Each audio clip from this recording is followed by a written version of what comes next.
ئەنجومەنی پشتیوانی لە پارێزگای هەڵەبجە لە ماوەی ڕابردوودا سەردانی سەرۆک بارزانیان کرد. کۆمەڵێک داواکاریان هەبوو لەوێ دایانەدەستی سەرۆک بارزانی ئەمڕۆ بەشێک لە داواکاریەکانیان جێبەجێ کراوە. گفتوگۆی زیاتر دەکەم لەگەڵ بەڕێز شێخ تاهیر شێخ عیزەدین کە ئەندامی ئەنجومەنی پشتیوانی لە پارێزگای هەڵەبجە. ڕاستەوخۆ لە هەڵەبجە لەگەڵمانە بەڕێز شێخ تاهیر، زۆر سپاس کە لەگەڵ کوردستان 24 ئامادەیت. جارێکی دیکە پێشتر من و تۆ گفتوگۆمان لەسەر داواکاریەکانتان کرد. ئێستا پێم بڵێ هەستان چۆنە کە داواکاریەکانتان جێبەجێ کراون؟ بەڵێ بە ناوی خوا سوپاس بۆ جەنابەت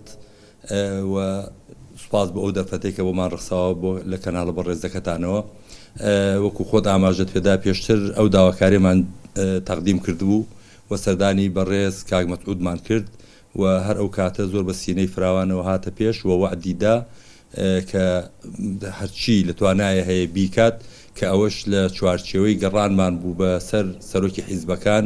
و هەروەها سەردانی لایەنە سیاسیەکان هەمووی بکەین و سەردانی جەنابی کاک مەسرورمان کردبوو لەوە پێش و جەنابی کاک بابێڵمان بینی بوو، کاک قوبادمان بینی بوو کە هەڵەبجە بەڕاستی پێویستی بە ئیشوکاری هەمووان هەیە بە بەهارەوەزی هەمومان چۆن هەڵەبجە بە مڵکی هەموو کوردستان و بەی خۆمانی ئەزانین و ئەو حرمەت و ڕێزەی بۆ دانین ئەبێ لە ئەرزی واقعیشا لە خزمەتکردنی ئاجێ دەستمانە بێ لە جا لە میانەی ئەو سەردانانە کە سەردانی بەڕێز سەرۆک بارزانیمان کرد ئەو وعدانەی پێداین خۆشبەختانە وعدەکانی زوو بردەسەر لە ماوەی 2 مانگ لیژنەیەکی تایبەتی دروست کرد یەکسەر و لە ماوەی 2 مانگێکە هاتن بۆ لامان سەردانی تری ئەنجومەنی پشتیوانیان کرد لە هەڵەبجە بە دوواداچوونیان کرد بۆ خاڵەکان لەگەڵمانە. ئەمڕۆ هەر لەسەر داوای خۆیان ڕۆشتینەوە بۆ ئەنجومەنی وەزیران لەگەڵ سەرۆکی دیوانی ئەنجومەنی وەزیران کاک دکتۆر ئومێد دانیشتین بە ئامادەبوونی بەڕێز نوخشەناسیح پارێزگاری هەڵەبجە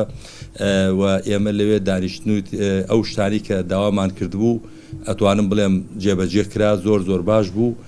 و شتی تری زیاتریش کەوتە ناو بەرنامەکەوە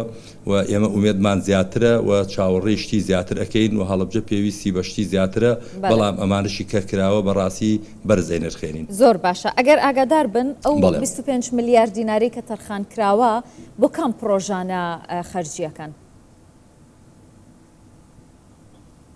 بەڵێ ئێمە وەکو تەرخانکردنی پارە کە داوای پارە بکرێت لە یەکێ لە خاڵەکانمانە باسی ئەوەمان کرد کە بێ پارە تەرخان بکرێت بۆ هەڵەبجە، بەڵام ئیتر تەفاسیلی پرۆژەکان دیارە لایەنی مختصەیە، پارێزگار هەیە، جەنابی پارێزگار هەیە و هونەری پارێزگار هەیە و وەزارەتەکان هەرێکی شوێنی ئیش و کاری خۆی مەسەر شارەوانی ئەمانە بەپێی پێداویستی شار پڕەکرێتەوە. ئێمە وەکو ئەنجومەنی پشتیوانی ئیشی ئێمە نییە بڵێن ئەو پارە بێ لەوێدا بندێ یا لەکوێدا ئەندێ، مهم لای ئێمە تەخسیسکردنی پارەکە بووە. زۆر باشە. کاک شێخ تاهیر هەست بەو جیاوازیە دەکەن کە ئێستا گرنگی زیاتر بە پارێزگای هەڵەبجە بدرێت و هەوڵەکانی حکوومەتی هەرێمی کوردستان چۆنە بینن لەبارەی هەڵەبجەوە؟ بەڕاستی ناشارینەوە و ئەبێ ئینسان حەق بڵێت ماوەیەکی زۆرە تقریبا پێش 6 مانگە ئێمە وردە کرانەوەیەکی زیاتر بەسەر هەڵەبجە ئەبینین بە تایبەتی لەم ئەخیرانە و دوای ئەو سەردانیانەشی کە کردومانەوە ئەنجومەنی پشتیوانی ئێستا بەروبوومەکەی ئەبینین کە وردە دێتە پێش و بەڕێز سەرۆکی دیوانی ئەنجومەنی وەزیران ئەوەی تیا بەدی ئەەکەین کاک دکتۆر ئومێد سەباح زۆر پەرۆشە و ئەمڕۆژ کە زۆر بە پەرۆشی قسەی لەگەڵا کردین هەتاوتی من خۆم قسەم لەگەڵ جەنابی کاک مەسرور کردووە و قسەم لەگەڵ جەنابی کاک قوباد کردووە، هەردووکیان زۆر بە پەرۆشەوە خزمەتی هەڵەبجەیان لەلا مەبەستە و پشتگیری تەواوی ئەم ئەنجومەنی پشتیوانی ئێوە ئەکەن و ڕۆڵی ئەنجومەنی پشتیوانی زۆر بەرز دەرخان کە ئێمە سارد نەبینەوە، بەردەوام بین، لە هەوڵا بین و ئەو شوعدانەی کە ئەواندایان بە ئێمە بەڕاستی دڵخۆشکەر بوون و چاوەڕیشتی زۆر باشتر ئەەکەین و ئەوان ئێمە بە چاوی خۆمان ئێستای بینین. مەسەلەن تا ئێستا بە نمونە بۆت بێنمەوە بۆی خەڵک بینەرانی بەڕێز و خۆشەویست هەر شتەکەیان بە جۆرێ لە شاراوایی لە بەرچاو نەمێنێ ئێمە بۆچی دڵما خۆشە. مەسەلەن مەرزی سازان یەکێک بۆ لە ئومنیە و ئاواتەکانی خەڵکی هەڵەبجە و ئێمە بە پارێزگابوونی هەڵەبجە وەکو ئەنجومەنی پشتیوانی نەمبەر 1 ژمارەیەکی ئیشەکانمان بووە، ژمارە 2 ئیشەکانمان کە ئەولەوێتی پێبین مەرزی سازانە. ئەمڕۆ ئەوە تێگەشتین کە تا ئێستا کە ئەمڕۆ جوابەکەیمان وەرگر مەرزی سازان وەکو مەرزێک بکرێتەوە نەک نێودەوڵەتی لەناو حکوومەتی هەرێمی کوردستانیش لە ئەجێندای کارەکانی حکوومەتی هەرێمی کوردستانە نەبووە بەڵام ئەمڕۆ ئەوەمان وەرگرت کە بڕیار درا لە ئەنجومەنی وەزیران ئەوە تەواو ئەو کە مەرزی سازان وەکو مەرزێکی هەرێمی بکرێتەوە و نووسراویش بکرێ بۆ بەغدا کە لە ئایندە شاوکو مرکزێکی وەکو منفەزێکی نێودەوڵەتی معاملەی لەگەڵا بکرێ و بۆ ئەو مۆزوعات لیجنە بۆ ئەو مۆزوعە هەماهەنگی ئەکرێت لەگەڵ ئیدارەی سەربەخۆی ئێرەوە لەگەڵ وەزارەتی معنیەکان و حکوومەتی هەرێمی کوردستان نووسراوەکە دانیشتنەکە لەگەڵ حکوومەتی ئێران بۆ کردنەوەی یعنی ئەساسەن کە حکوومەتی هەرێمی کوردستان موافقەی دەربڕی بۆ کردنەوەی مەرزی سازان ئەمە هەنگاوێکی گەورە بوو بۆیە ئینشاءالله جادەکەشی بە دوادێتەکەشی لێ بەسرێ خۆشە گرنگی ئەم دەواازەیە بۆ پارێزگای هەڵەبجە چییە بێت؟ پرسیارەکەم زۆر لەلا باش بوو زۆر دەست لە جێ خۆیەتی کە ئەم دەواازەیە بەس بۆ هەڵەبجە باش نابێت بۆ معلوماتت لە نسبەت پارێزگای کرماشانەوە کە ئەیبەسێتەوە نزیکترین خاڵە بەس لێمانیش و نزیکترین خاڵیشە بێ بۆ هەولێر بەمەستم پارێزگای کرماشانە هەر شتێک لە پارێزگای کرماشانە و لەو سنوورەوە لە غەربی ئێرانەوە بێت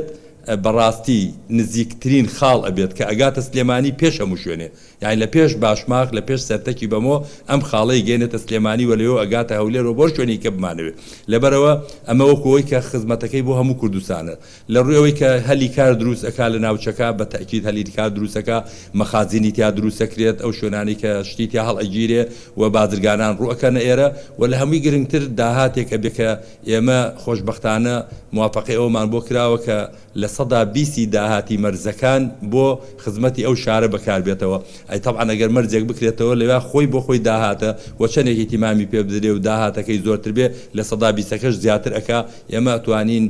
تیماری تا حدێکی باش تیماری دەردەکانمانی پێ بکەین لە هەڵەبجە زۆر باشە دوای بڕیارەکانی ئەمڕۆ دەکرێت بڵێن چ گۆڕانکاریەک لە پارێزگای هەڵەبجە بینین ئێستا بێ بڵێم ئەو گۆڕانکارەی کە ئەبینین هەرەوەی لە دڵمان خۆشە و دڵخۆشکەرین کە ئینشاڵڵا شتی بەدوادێ ئەگەر ئێمە بڵێن ئێستا یەکسەر نەتیجەیەکی هەیە بە تاکید ئێستا یەکسەر نەتیجەیەکی نابێت بڵێن ئەم ئێوارە ئەم بڕیارانە دراوە بەیانی نەتیجەیەکی هەبێ بەڵام بڕیارەکان ئەگەر بخرێتە جێبەجێکردنەوە بە تاکید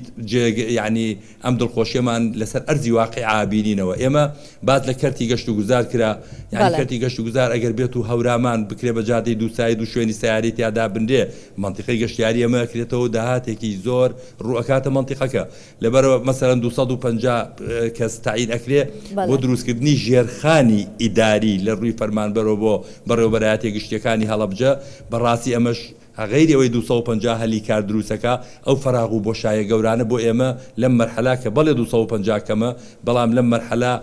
ئەتوانین بڵێن ئەو فراغە و بۆشایانەمان بۆ پڕەکاتەوە و هەر پرۆژەیەکی کە وعدمان پێدراوە مەسەلەن بۆ نمونە بۆردێک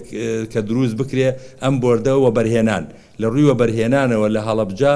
ئەم چۆن ئیش بکرێت ئیشەکان چۆن بچێتە پێش وە کۆنفرانسێکی گەورەی ئابووری لە هەڵەبجا ببەسرێت لە ژێر چاودێری ئەنجومەنی وەزیرانە و بە ڕعایەتی ئەوان و بە خەرجی و مەسرف و تێچووی ئەوان کە بتوانین چۆن هەلی کار بێنینە ئێرە و بەرهێنەکان تەشجیع بکرێن کە لە چ بوارێکە ئێمە بتوانین وەبەرهێنان لە سنووری پارێزگای هەڵەبجا بکەین لەبەرەوە ئێمە دڵمان خۆشە بە تەکید بەیانی کە مەسەلەن بۆ کیمیابارانی هەڵەبجە کە تووکاری کیمیابارانی هەڵەبجە بۆردێکی تەندروستی دروستەکرێت لە وەزارەت کە ئەو کەسانی کە بەرکەوتەی چەکی کیمیاوین و بە بەرنامە چارەسەریان بۆ دابندێ و لەو پشتگوێ خوێی کە پشتگوێ خستنەی کە تایە بوون نەجات ببێت و وردەوردە وەکەڵێ زامەکانیان نەیەتە سۆ و بەر و تیمار بڕوە ئەمەش کارێکی گەورەیە بۆ ئێمە و ئیش و کاری زۆر لە بەردەسا هەیە و ئەو بڕیارانەی کە دراوە مای دڵخۆشیە ومێدەوارین لە ئەرزی واقعا بتوانین بخێنە سەر پێ و سەرسکە زۆر باشە بێگومان ئەگەر حکوومەتی هەرێمی کوردستان پێی بکرێت درێخی ناکات لە جێبەجێکردنی داواکاری دیکە ژەگەر هەتان بێمە بپرسم هیچ داواکاریکی دیکەتان هەیە بۆ پارێزگای هەڵەبجە؟ بەڵێ ئێمە زۆر جارەوەمان وتووە و من هەموو جارێکیش ئەوم تاکید کردوتەوە بێئینسافیە بێویژدانیە بڵێن هیچ بۆ هەڵەبجە نەکراوە ئیشی باش بۆ هەڵەبجە کراوە بەڵام لە دوو ڕوویەوە ئێمە توانین بڵێن ئیشەکان لە جێ خۆیان نین یعنی بە پێی پێویست نین یەکەم گەورەی کارە ساتەکە گەورەی وێرانکاریەکە زۆر گەورە بووە کە ژێرخان و سەرخانی تێکدا بوو بەڕاستی بێ بەدەستێکی قرس خزمەتی بکرێ و هەڵسێتەوە دووهەم ئەم مدیریاتانە کە بۆ بە محافظە ئیترە بێ سیمای محافظەی پێوە دیار بێ هەم لە ڕووی ئیداری و دائیرەکانەوە و هەم لە ڕووی جوانی شار و گەشەکردنی شارەوە بۆیە پێویستمان بەکردنەوەی هەموو مدیریاتەکان هەیە بە بینا و بە مۆزەف و بە ئەو شتانە کە وەکو محافظەیەک بتوانێت وەکەڵ نمایشی خۆی بکە لەبەرەوە بەڵێ لە ڕووی جادەوە زۆر پێویستمان بە جادەیەکی حولی بووە یعنی بە چواردەوری هەڵەبجا دەوری چلیەکەی پێ ئەڵێن کە خۆشبەختانە ئەنجومەنی وەزیران لەگەڵ دەستخۆشیە بۆمان موافقەیان کردو لەسەر مەرحەلەی یەکەمی ئەمڕۆ داوای مەرحەلەی دووەمیشمان کرد و جەنابی پارێزگار نوخشەخان زۆر مکوڕی لەسەر ئەوە کرد و سەرسەختانە داکۆکی لەسەر ئەو مەشاریعانەیە کە ئاوادانکردنەوەی هەڵەبجەی پێوە دیارە بە بەرنامە ئێمەش دووپاتی ئەومان کردەوە وعدیاندا ئینشاڵڵا بە هەموو توانایەک هەرچی لە دەسەڵات هەیە بکرێ ئینشاڵڵا. زۆر باشە سپاس بۆ ئێوە بەڕێز شێخ تاهیر شێخ عیزەدین کە ئەندامی ئەنجومەنی پشتیوانیت لە پارێزگای هەڵەبجە لەو پارێزگایەوە میوانی کوردستان 24 بوویت.